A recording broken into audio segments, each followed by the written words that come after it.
구약성경 889면입니다.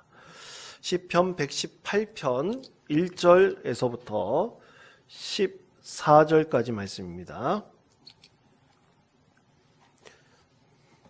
구약성경 889면에 있는 말씀을 우리가 교독하겠습니다. 제가 먼저 읽겠습니다.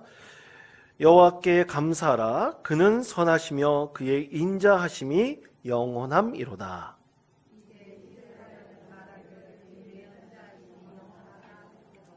이제 아론의 집은 말하기를 그의 인자하심이 영원하다 할지로다.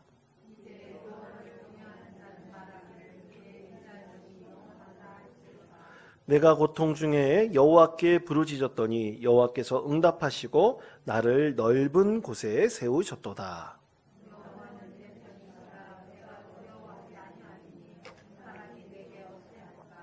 여호와께서 내 편이 되사 나를 돕는 자들 중에 계시니 그러므로 나를 미혹하는 자들에게 보응하시는 것을 내가 보리로다. 여호와께 피하는 것이 고관들을 신뢰하는 것보다 낫도다.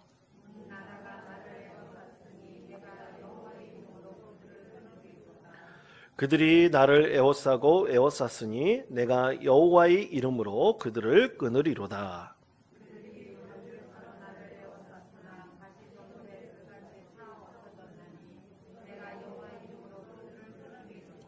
너는 나를 밀쳐 넘어뜨리려 하였으나 여호와께서는 나를 도우셨도다.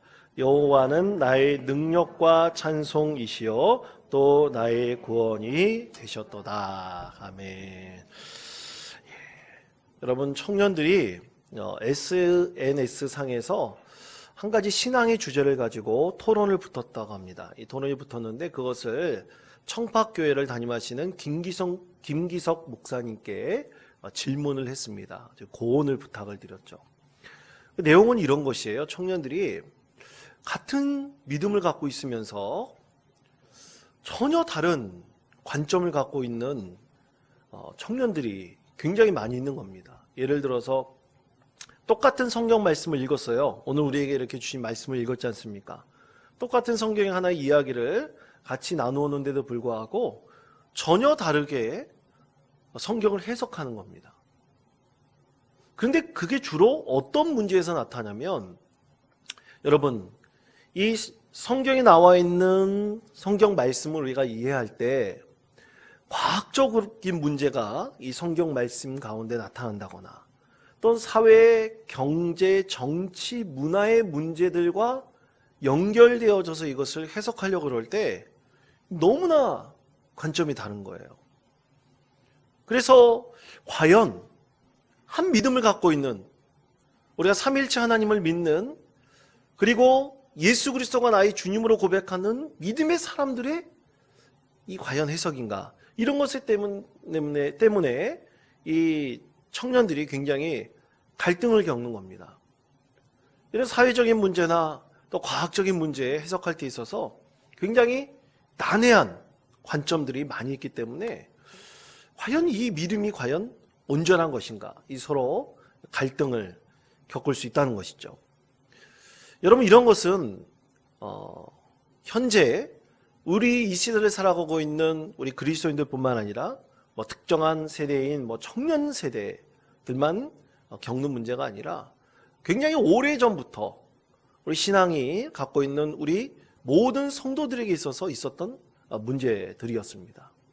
특히 과학적인 문제를 신앙의 언어로 해석하려고 그럴 때, 아니면 또는 신앙의 언어를 과학적인 언어로 해석하려고 그럴 때 굉장히 문제가 나타납니다. 또 굉장히 심각한 어려움을 겪게 되기도 합니다. 예를 들어서 여러분, 우리가 너무나 잘 아는 갈릴레오 갈릴레이, 여러분 이야기 아시죠? 갈릴레이가 뭐를 주장했습니까? 지구가 돈다는 것을 주장을 했잖아요. 이 지동설을 주장을 했습니다. 그런데 그가 그 주장으로 인해서 종교 재판에 회부가 되었어요. 죽을 위기에 닥쳤습니다. 그때 이 확인된 사실은 아니지만 이제 어떻게 보면 야사같이 흘러나오는 이야기라고 합니다. 갈릴레이가 뭐라 그랬습니까? 내 주장을 철회하겠습니다. 그러면서 나올 때 뭐라 그랬다고 그랬습니까? 그래도 지구는 돈다. 이렇게 주장했다고 얘기가 있지 않습니까? 그러니까 이거 어떤 과학적인 문제가 이 신앙의 언어와 충돌하게 될 때 굉장히 문제가 나올 수도 있는 것이죠. 그런데 그와 동시대에 살았던 조르다노 브루더라는 한 신학자는 끝까지 자기 양심에 따라 과학적인 주장을 했습니다. 그러다가 결국 그는 화형을 당했습니다. 또 여러분, 신앙적인 문제 때문에 이 과학적인 것으로 해결되지 않을 때 자꾸만 이 신앙적인 언어만이 중요하다고 생각하고 그렇게 주장하는 사람들이 있습니다. 그래서 예를 들어서 귀신 들렸다. 또 반드시 기도받고 그리고 하나님께서 치유해 주실 것이다라는 어떤 획일적이고 하나의 단편적인 깊은 신앙을 주장하는 사람들이 있어요. 그런 분들을 보면 어디 가서 병원에서 치료를 받는다거나 또 여러 가지 방법으로 그 나음을 입을 수 있는 그런 길이 있음에도 불구하고 전혀 그런 것을 따르지 않고 오직 광신적인 신앙의 언어만을 주장할 수도 있습니다. 굉장히 큰 문제이죠. 이렇게 과학적인 문제와 신앙적인 문제가 서로 충돌하게 되었을 때 과연 어느 것이 옳은 것인가? 이것으로 인해서 많은 갈등이 겪을 수도 있다는 것입니다. 근데 여러분, 과학적인 언어를 주장하든 신앙적인 언어를 주장하든 어떤 한쪽 편으로 기울인다는 것은 잘못된 것입니다. 우리 믿음의 영역을 다 과학적인 것으로 해석하고 또 과학적인 문제를 신앙적인 것으로 이해하려고 할 수도 없습니다. 서로 다른 부분이 있습니다. 거기에 가운데 우리는 균형을 맞추는 것이 중요합니다. 상식적인 것 안에서 또 우리 신앙에 있어서 진정으로 지킬 것은 지키고 또 우리가 믿음 안에서 이해할 것은 이해하고 받아들이는 것이 굉장히 중요합니다. 그런데 이것이 맞고 저것은 틀리다라고 하는 것은 옳지 않은 것이죠. 여러분, 성경에서는 신앙의 영역은 신앙의 믿음의 영역으로 남겨둬야 됨을 분명하게 말씀하고 있습니다. 그것을 과학적으로 이해하려고 성경 우리에게 말씀하고 있지 않습니다. 그럼 그 믿음이 잘못된 것인가? 전혀 그렇지 않습니다. 우리 신앙의 언어로 참으로 많은 은혜를 우리가 나눕니다. 이 은혜를 나누면서 우리는 참 기쁜 영적 체험을 하기도 하고 영적 통찰을 얻기도 합니다. 그 가운데서 우리는 하나님이 주신 놀라운 은혜를 체험하기도 하고 그 사랑을 경험하기도 하죠. 그러나 많은 사람들이 갖고 있는 이 성경에 대한 다양한 해석과 다양한 경험이 전혀 획일적이지 않고 참 많은 사람들의 경험이 다양하게 존재하고 있다는 것을 우리가 인정하면서 우리가 이 말씀 가운데 균형을 이루고 많은 사람들의 신앙 체험을 함께 인정하고 받아들여주는 것이 굉장히 중요합니다. 그때 과학적인 언어도 중요하고 또 신앙적인 언어도 중요하고 그 가운데 조화를 이루는 참된 믿음의 공동체를 우리가 이뤄갈 수 있는 것이죠. 자, 성경은요, 참 많은 사람들의 다양한 영적인 경험들을 우리에게 말씀하고 있습니다. 자, 오늘 본문에 보면 시인도 하나님께 영적인 체험을 했어요. 그리고 그것을 굉장히 중요하게 여기고 너무나 감격스럽게 너무나 기쁘게 신앙 안에서 여기고 받아들이고 있습니다. 여러분, 우리 모두도 하나님을 영적으로 경험한 사람들이 있습니다. 그리고 강력한 체험을 한 사람들도 있습니다. 그런데 상대적으로 그런 체험을 못한 사람들도 있어요. 아주 밋밋하지만 어떤 계단 오르듯이 아주 천천히 신앙이 성장하고 성숙해가는 그리스도인들도 있습니다. 그 모든 다양한 신앙의 체험들이 우리 가운데 분명히 존재하고 있는 것이죠. 그런데 그 모든 것이 다 중요하다는 것입니다. 자, 그럼 시인은 어떻게 믿음 가운데서 하나님을 경험했는지 그는 이렇게 고백하고 있습니다. 자, 시편 118편 5절의 말씀, 시편 118편 5절의 말씀을 우리 다 같이 한 목소리로 봉독하겠습니다. 내가 고통 중에 여호와께 부르짖었더니 여호와께서 응답하시고 나를 넓은 곳에 세우셨도다. 아멘. 자, 시인이 하나님을 너무나 찬양하고 또 하나님의 은혜에 감격하는 이유가 있습니다. 그것은 뭐냐면 자기가 고통 중에 있었는데 하나님께 부르짖었어요. 간절히 기도하였습니다. 그런데 하나님께서 그 기도에 응답해 주심을 경험했던 것입니다. 너무나 강력한 영적인 체험을 한 것입니다. 사랑하는 성도 여러분, 만약 하나님께서 내가 고난 가운데 진정으로 부르짖을 때 내가 바라는 것에 응답하셨다면 여러분 얼마나 큰 기쁨이 있겠습니까? 아마 그런 영적 체험을 하신 분들도 분명히 계실 것입니다. 우리가 연초에 하나님께 기도 제목을 올려드렸던 것을 가지고 우리는 하나님께 간절히 기도했습니다. 그 기도가 다 응답받았다면 얼마나 그것이 감격스럽겠습니까? 그 영적 체험이야 이루 말할 수가 없습니다. 여러분, 그렇게 응답의 기쁨은 참으로 많은 사람들의 감동을 주고 또 흥분시킵니다. 근데 여러분, 성경에서는요, 이 감동이 다 동일하다고 말하고 있지는 않습니다. 여러분, 예를 들어서 모세가 하나님을 체험한 것을 보십시오. 모세는 호렙산에 올라서 하나님의 그 떨기나무, 성령의 불인지는 모르겠습니다. 근데 그 떨기나무가 불이 붙었는데 전혀 타지 않는 영적 체험을 하게 됐죠. 그 영적 체험은 이 모세의 한평생에 결코 잊히지 않는 참으로 크고 놀라운 영적 체험이었습니다. 근데 여러분, 삼손을 보십시오. 삼손은 어떤 사람이었습니까? 삼손은요, 사실 성경 말씀 그대로 우리가 객관적으로 본다면 삼손은 여자를 탐하는 사람이었습니다. 또 술고래였습니다. 술을 엄청 즐기는 사람이었어요. 그런데 그는 나실인으로서 하나님께서 그 당시에 정말로 근접할 수 없는 놀라운 헤라클라스와 같은 힘을 자랑할 수 있는 능력의 사람이었습니다. 그런데도 그런 하나님께서 사랑하는 영적 체험을 한 믿음의 사람이었습니다. 그가 하나님을 경험한 것이 강력했기 때문에 그가 비록 술꾼이었고 또 향락에 빠져있는 사람이다 할지라도 하나님을 향한 이 믿음의 영적 체험은 결코 변치 않고 그의 심령 가운데 강하게 심겨져 있었습니다. 그처럼 여러분, 모든 그리스도인들은요 다 다양하게 우리 하나님을 경험합니다. 그렇게 하나님을 만납니다. 그 다양한 경험들을 우리가 다 인정하고 또 그 사람이 아주 미약하고 아주 미진해 보일지 모르는 그런 영적 경험이라 할지라도 그것이 너무나 소중한 겁니다. 우리의 하나님을 믿는 믿음 가운데 예수님을 반드시 나의 주님으로 고백할 수 있는 그 믿음이야말로 참으로 우리에게 너무나 훌륭하고 너무나 축복받은 하나님의 은혜인 것입니다. 우리는 그 가운데서 많은 사람들이 그런 영적 경험 속에서 하나님의 뜻을 분별한다는 것을 분명히 알아야 됩니다.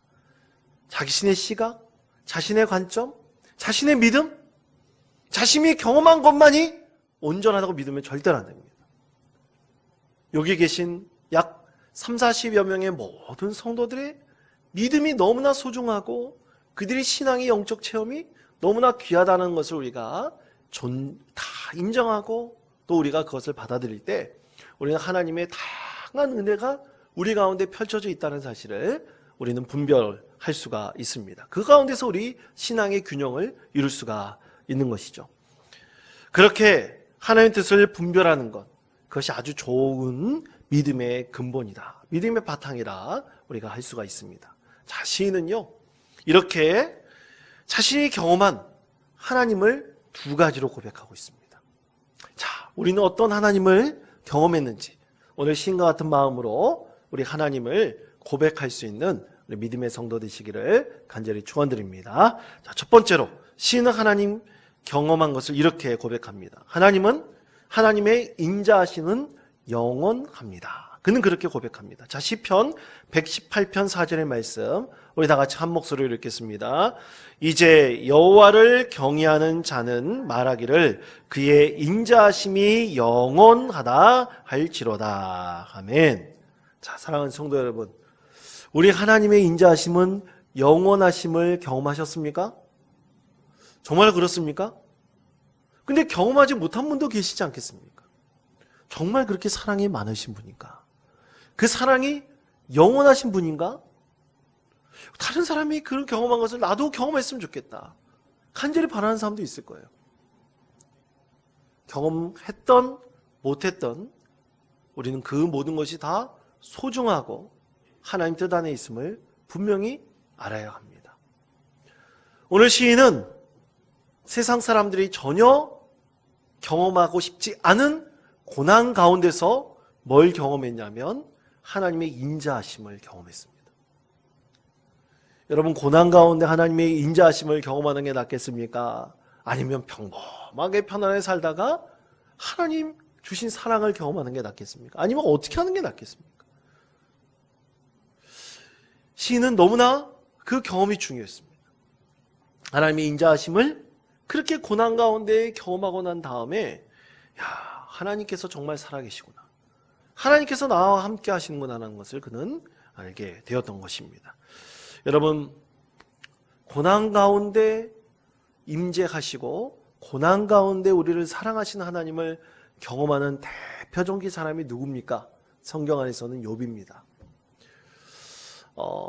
광교 소망교회를 섬기시는 이경영 목사님이라는 분이 계신데 그분이 저하고 좀 친분이 있으십니다. 그래가지고 목사님이 저에게 최근에 쓰신 책 한 권을 저에게 보내주셨습니다. 그래서 참 감사해서 그 책을 어제 받고 어제부터 읽기 시작했는데 제목이 되게 어려워요.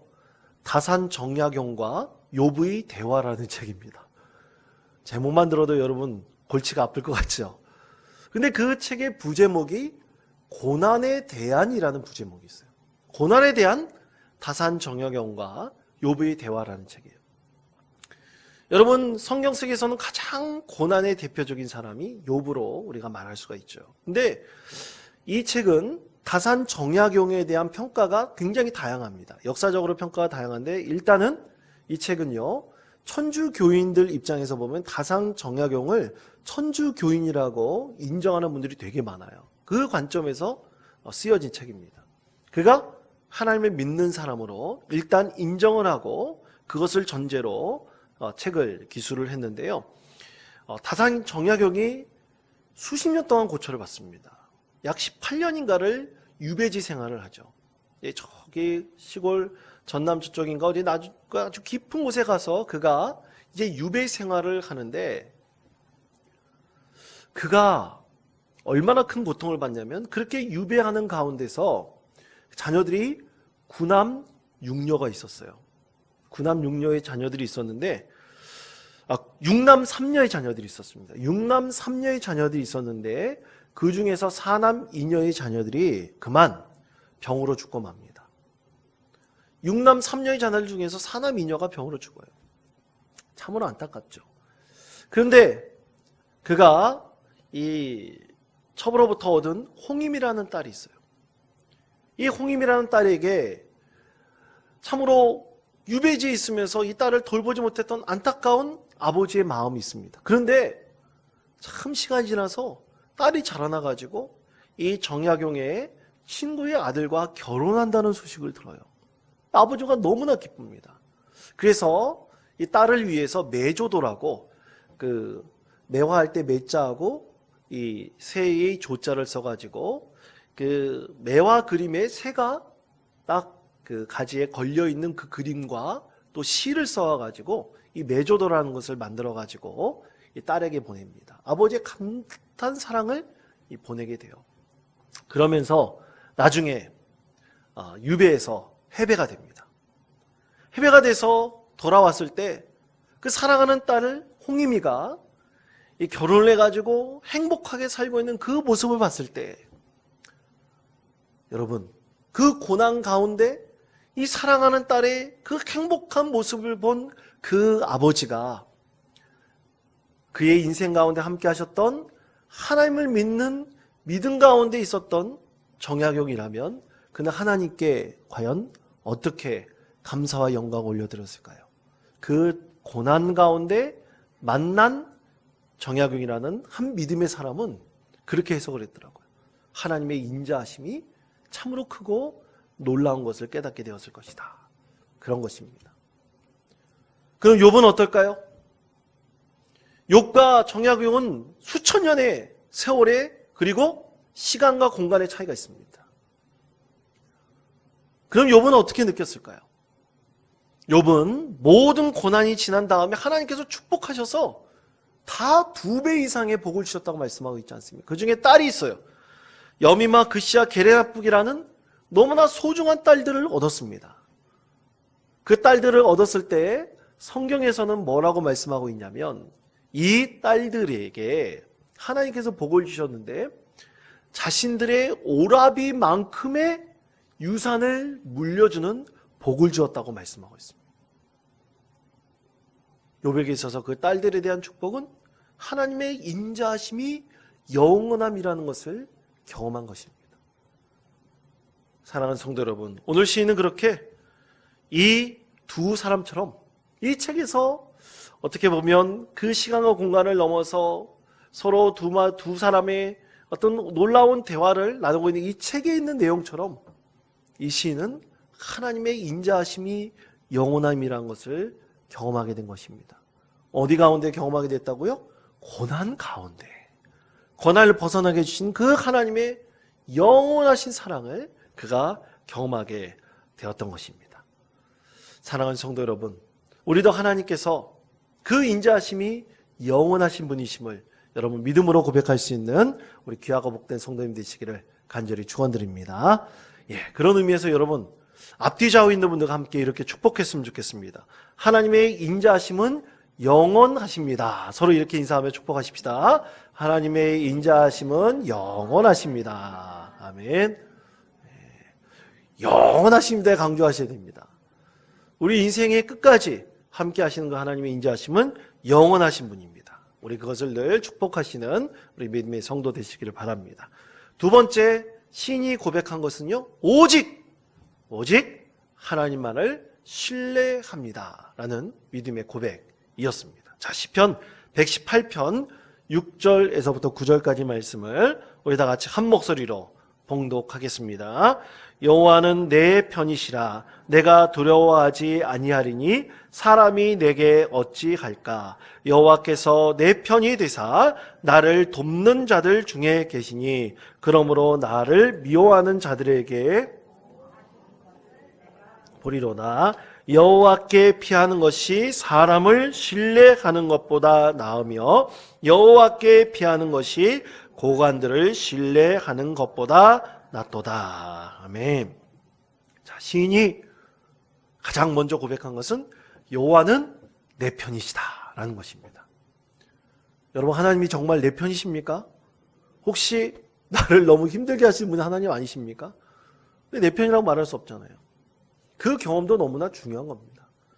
그 경험 가운데서도 하나님께서 나를 사랑하신다는 것을 경험한 시인은요, 그 고난 가운데서 하나님께서 내 편이시다. 그리고 오직 그 내 편이신 하나님을 내가 전적으로 신뢰하였더니 누구보다 더 좋다고 말씀하고 있습니까? 고관들보다 낫고, 그리고 사람을 신뢰하는 것보다 더 좋다는 것을 그가 깨닫게 되었다는 것입니다. 사랑하는 성도 여러분, 우리 믿음의 성도들 가운데 이 시인이 고백하고 경험한 그 하나님이 나의 하나님 믿음의 고백으로 꼭 고백할 수 있는 우리 귀한 성도님들 되시기를 권면드립니다. 우리 신앙의 언어는 참 다양합니다. 경험도 참 다양합니다. 그 가운데서 이렇게 시인처럼 하나님이 내 편이십니다.